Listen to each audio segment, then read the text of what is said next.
On looking at his watch, he found it was close on midnight, and, not sorry for the divertisement, he made up his fire and made himself a nightly pot of tea. He had got through a good spell of work, unthought himself entitled to a cigarette, and so he sat on the great oak chair before the fire and enjoyed it.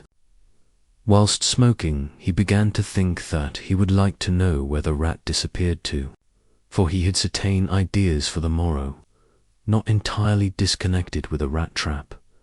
Accordingly, he lit another lamp and placed so that it would shine well into the right-hand corner of the wall by the fireplace. Then hegget all the books he had with him and placed them handy to throw at vermin. Finally, he lifted the rope of the alarm bell and placed the end of it on the table, fixing the extreme end under the lamp. As handled it, he could not help noticing how pliable it was, especially for so strong a rope, and one not in use. You could hang a man with it, he thought to himself. When his preparations were made, he looked around and said complacently, "There now, my friend, I think we shall learn something of you this." He began his work again, and though, as before, somewhat disturbed at first by the noise of the rats, soon lost himself in his propositions and problems. Again he was called to his immediate surroundings, suddenly. This time might not have been the sudden silence only which took his attention. There was a slight movement of the rope, and the lamp moved. Without stirring, he looked to see if his pile of books was within range, and then cast his eye along the rope. As he looked, he saw Thegret Rat drop from the rope on the oak armchair and sit there glaring at him. He raised a book in his right hand, and taking careful aim, flung it at the rat. The latter, with a quick movement, sprang as it and dodged the missile. He then took another book, and a third, and flung them, one after another, at the rat, but each time unsuccessfully at last. As he stood with a book poised in his hand to throw, the rat squeaked and seemed afraid. This made Malcolmson more than ever eager to strike, and the book flew and struck the rat a resounding blow. It gave a terrified squeak, and turning on his pursuer a look of terribly malevolence, ran up the chair back and made a great jump to the rope off the alarm bell and ran up it like lightning. The lamp rocked under the sudden strain, but it was a heavy one and did not topple over. Malcolmson kept his eyes on the rat, and saw it by the light of Thescand lamp leap to a moulding of the wainscot and disappear through a hole in one of the great pictures which hung on the wall, obscured and invisible through its coating of dirt and dust. "I shall look up my friend's habitation in the morning," said Thestident as he went over to collect his books. The third picture from the fireplace. "I shall not forget." He picked up the books one by one, commenting on them as he lifted them. Conic sections he does not mind, nor cycloidal oscillations, nor the Principia, nor _quaternions _, nor thermodynamics. Now for the book that fetched him. Malcolmson took it up and looked at it. As he did so, he started, and a sudden pallor overspread his face. He looked round uneasily, and shivered slightly, as he murmured to himself, "The Bible my mother gave me. What an odd coincidence." He sat down to work again, and the rats in the wainscot renewed their gambols. They did not disturb him, however. Somehow their presence gave him a sense of companionship, but he could not attend to his work, and after striving to master the subject on which he was engaged, gave it up in despair, and went to bed as the first streak of dawn stole in through the eastern window. He slept heavily but uneasily, and dreamed much, and when Mrs. Dempster woke him late in the morning he seemed ill at ease, and for a few minutes did not seem to realize exactly where he was. His first requestra surprised the servant. "Mrs. Dempster, when I am out today, I wish you would get the..." steps and dust, or wash those. Picture specially that one, the third from the fear place. I want to see what they are. Late in the afternoon, Malcolmson worked at his books in the shaded walk, and the cheerfulness of the previous day came back to him as the day wore on, and he found that his reading was progressing well. He had worked out to a satisfactory conclusion all the problems which had as yet baffled him, and it was in a state of jubilation that he paid a visit to Mrs. Witham at the Good Traveller. He found a stranger in the cosy sitting room with the landlady, who was introduced to him as dear Thornhill. She was not quite at ease, and this, combined with the doctor's plunging at once into a series of questions, made Malcolmson come to the conclusion that his presence was not an accident. "So thou, preliminary," he said, "Dr. Thornhill, I shall with pleasure answer you any question you may choose to ask me, if you will answer me one question first." The doctor seemed surprised, but he smiled and answered at once, "Done." "What is it?" "Did Mrs. Witham ask you to come here and see me and advise me?" Dr. Thornhill for a moment was taken aback, and Mrs. Witham got fire-eared and turned away. But the doctor was a frank and ready man, and he said at once and openly she did, but she didn't intend you to know it. I suppose it was my clumsy haste that made you suspect. She told me that she did not like the idea of your being in that house all by yourself, and that she thought you took too much strong tea. In fact, she wants me to advise you, if possible, to give up the tea and the very late hours.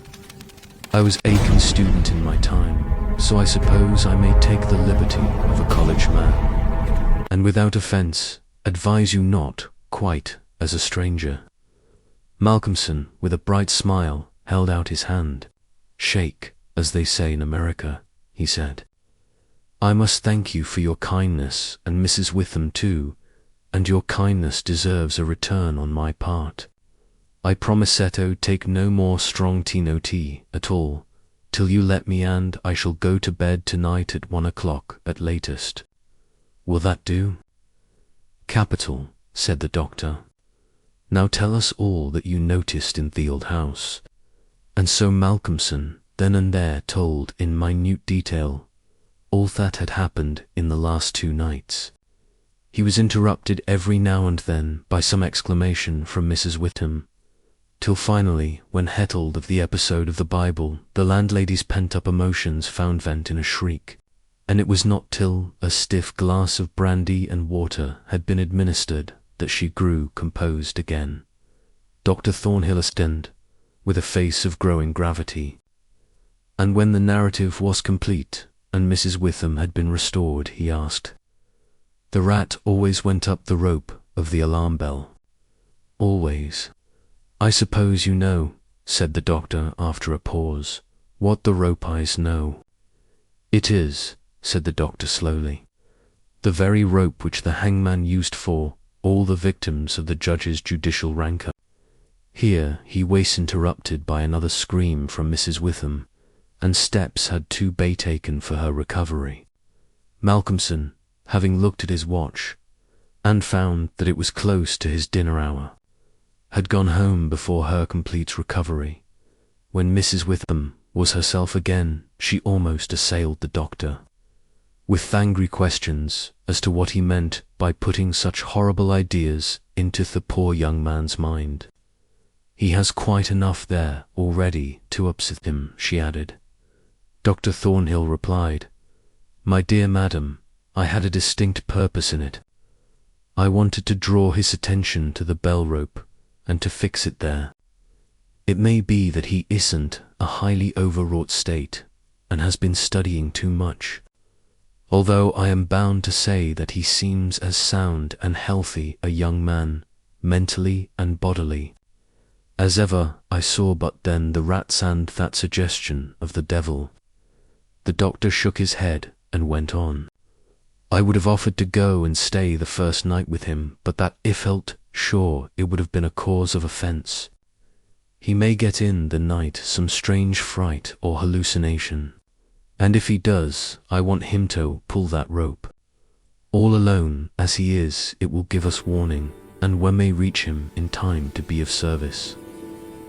I shall be sitting up pretty late tonight, and shall keep my ears open. Do not be alarmed if Benchurch gets a surprise before morning. Oh, Doctor, what do you mean? What do you mean? I mean this, that possibly, nay, more probably, we shall hear the great alarm bell from the judge's house tonight, and the doctor made a Brutus effective an exit as could be thought of when Malcolmson arrived. Home he found that it was a little after his usual time, and Mrs. Dempster had gone away. The rules of greenhouse-rity were not to be neglected. He was glad to see that the place was bright and tidy, with a cheerful fire and a well-trimmed lamp. The evening was colder than might have been expected in April, and a heavy wind was blowing with such rapidly increasing strength that there was every promise of a storm during the night. For a few minutes after his entrance, the noise of the rats ceased, but so soon as they became accustomed to his presence, they began again. He was glad to hear them, for he felt once more the feeling of companionship in their noise, and his mind ran back to the strange fact that they only ceased to manifest themselves when that other the great rat with the baleful eyes come up on the scene. The reading lamp only was lit, and its green shade kept ceiling and the upper part of the room in darkness, so that the careful light from the hearth spreading over the floor and shining on the white cloth laid over the end of the table was warm and cheery. Malcolmson sat down to his dinner with a good appetite and a buoyant spirit. After his dinner and a cigarette, he sat steadily down to work, determined not to let anything disturb him, for he remembered his promise to the doctor and made up his mind to make the best of fair time at his disposal. For an hour or so he worked all right, and then his thoughts began to wander from his books. The actual circumstances around him, the calcin, his physical attention, and his nervous susceptibility were not to be denied. By this time the wind had become a gale, and the gale the old house, solid though it was, seemed to shake to its and the storm roared and raged through its many chimneys and its queer old gables, producing strange, unearthly sounds in empty rooms and corridors. Even the great alarm bell on the roof must have felt the force of the wind, for the rope rose and fell slightly, as though the bell were moved a little from time to time, and the limber rope fell on the oak floor with a hard and hollow sound. As Malcolmson listened to it, he bethought himself of the doctor's. It is the rope which the hangman used for the victims of the judge's judicial rancor. And he went over to the corner of the fireplace and took it in his hand to look at it. There seemed a sort of deadly interest in it, and as he stood there he lost himself for a moment in speculation as to who these victims were, and the grim wish of the judge to have such a ghastly relic ever under his eyes. As he stood there, the swaying of the bell on the roof still lifted the rope now and again. But presently there came a new sensation, so oft more in the rope, as though something was moving along it. Looking up instinctively, Malcolmson saw the great rat coming slowly down towards him, glaring at him steadily. He dropped the rope and started back with a muttered curse, and the rat turning ran up the ropey again and disappeared. And at the same instant Malcolmson became conscious that the noise of the rats, which had ceased for a while, began again. All this set him thinking, and it occurred to him that he had not investigated the lair of the rat, or looked at the pictures as he had intended. He lit the other lamp without the shade, and, holding it up one, and stood opposite the third picture from the fireplace on third hand, side where he had seen the rat disappear on the previous night. At the first glance he started back so suddenly that he almost dropped lamp, and a deadly pallor overspread his face. His knees shook, and heavy drops of sweat came on his forehead, and he trembled like aspen. But he was young and plucky, and pulled himself together, and after the pause of a few seconds stepped forward again, raised the lamp, and examined the picture which had been dusted and washed. Anno stood out clearly. It was of a judge dressed in his robes of scarlet and ermine. His face was strong and merciless, evil, crafty, and vindictive, with a sentier-moth-hooked nose of ruddy colour, and shaped like the beak of a bird of prey. The rest of the face was of a cadaverous colour. The eyes were of peculiar brilliance, and with a terribly malignant expression. As he looked at them, Malcolmson grew cold, for he saw there the very counterpart of the eyes of the great rat. The lamp almost fell from his hand. He saw the rat with its baleful eyes peering out through the holly in the corner of the picture, and noted the sudden cessation of the noise of the other rats. However, he pulled himself together, and went in with his examination of the picture. The judge was seated in a great high-backed carved oak chair, on the right-hand side of a great stone fireplace where, in the corner, a rope hung down from the ceiling, its end lying coiled on the floor. With a feeling of something like horror, Malcolmson recognized the scene of the room as it stood, and gazed around him in an awestruck manner, as though he expected to find some strange presence behind him. Then he looked over to the corner of the fireplace and, with a loud cry, he let the lamp fall from his hand. There, in the judge's armchair, with the rope hanging behind, sat Therit with the judge's baleful eyes, now intensified, and with a fear.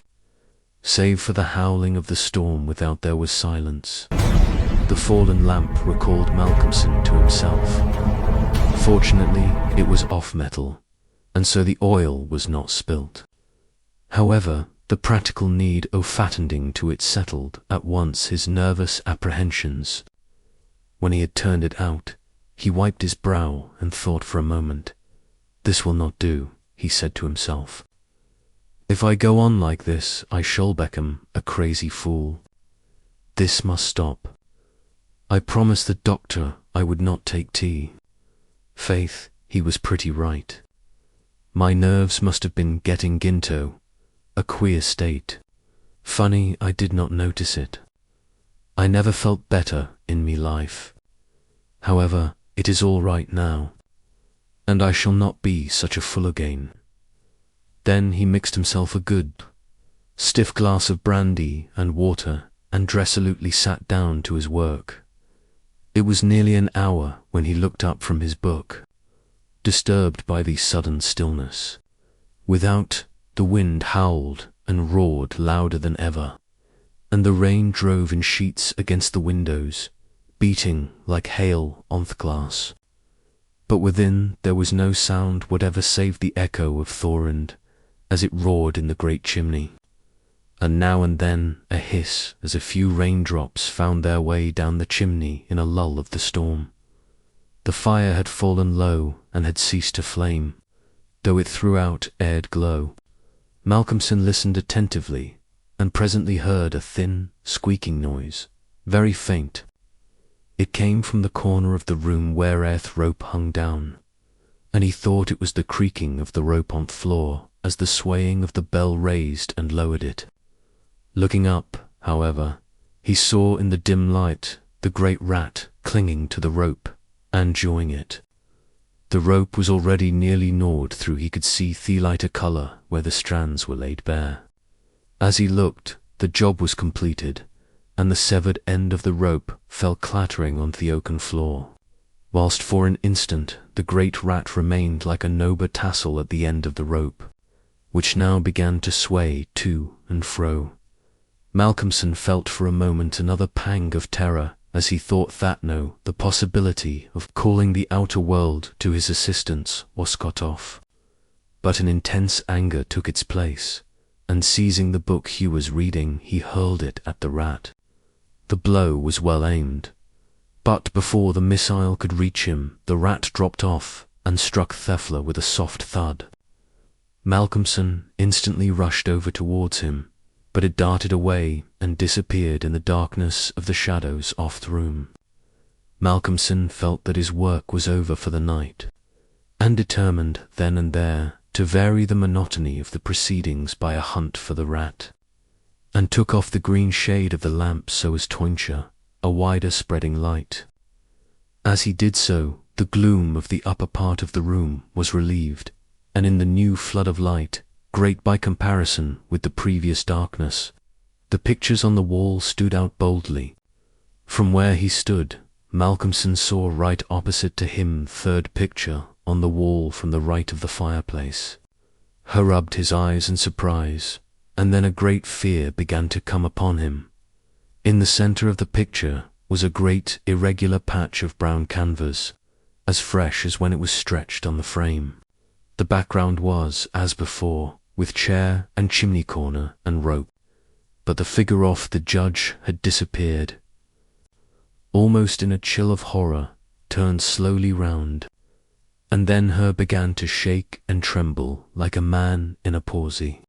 His strength seemed to have left him, and he was incapable of action or movement, hardly even of thought. He could only see and hear. There, on the great high-backed carved oak chair, sat the judge in his robes of scarlet and ermine, with his baleful eyes glaring and a smile of triumph on the resolute, cruel mouth. Ash lifted with his hands a black cap. Malcolmson felt as if the blood was running from his heart, as one does in moments of prolonged expense. There was a singing in his ears. Without, he could hear the roar and howl of the tempest, and through it, swept on the storm, come the striking of midnight by the great chimes in the marketplace. He stood for a space of time that seemed to him endless still as a statue, and with wide-upon horror-struck eyes, breathless. As the clock struck, so the smile of triumph on the judge's face intensified, and at the last stroke of midnight, he placed the black cap on his head. Slowly and deliberately, the judge rose from his chair and picked up the piece of the rope of the alarm bell which lay on the floor, drew it through his hands as if he enjoyed its touch, and then deliberate Taliban to knot one end of it, fashioning it into a noose. This he tightened and tested with his foot, pulling hard at it till he was satisfied, and then making a running noose of it, which he held in his. Then he began to move along the table on the opposite side, to Malcolmson, keeping his eyes on him until he had passed him, when with a quick movement he stood in front of the door.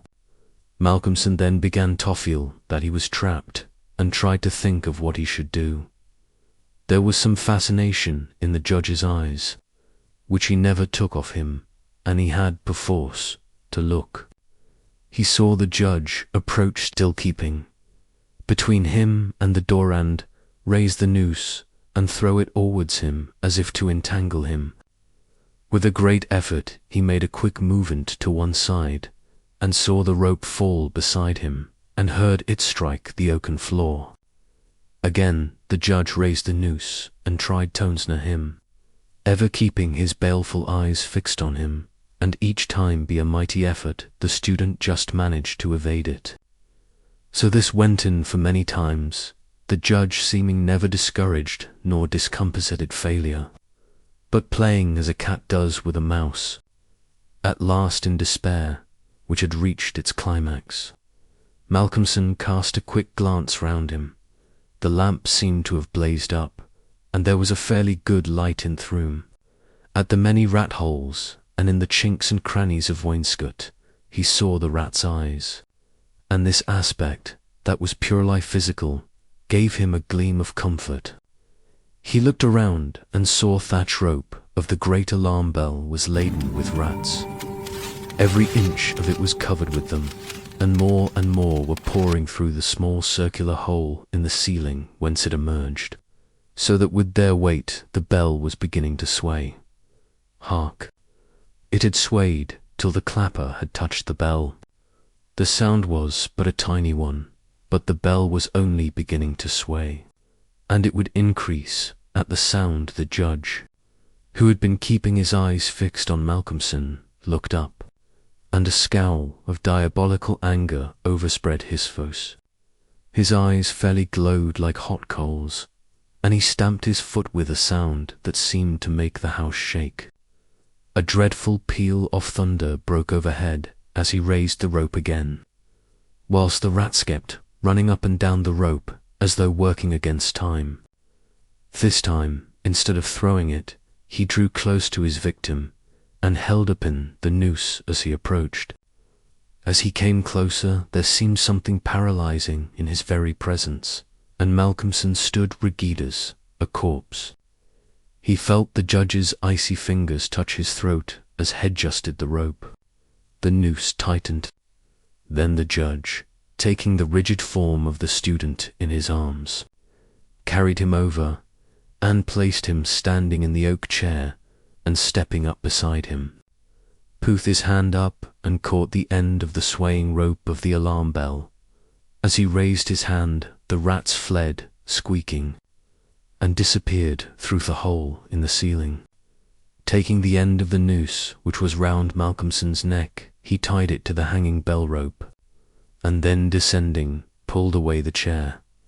When the alarm bell of the judge's house began to sound, a crowd, lights and torches of various kinds appeared, and soon an assaillant crowd was hurrying to the spot. They knocked loudly at the door, but there was no reply. Then they burst in the door and poured into the great dining room, the doctor at the head.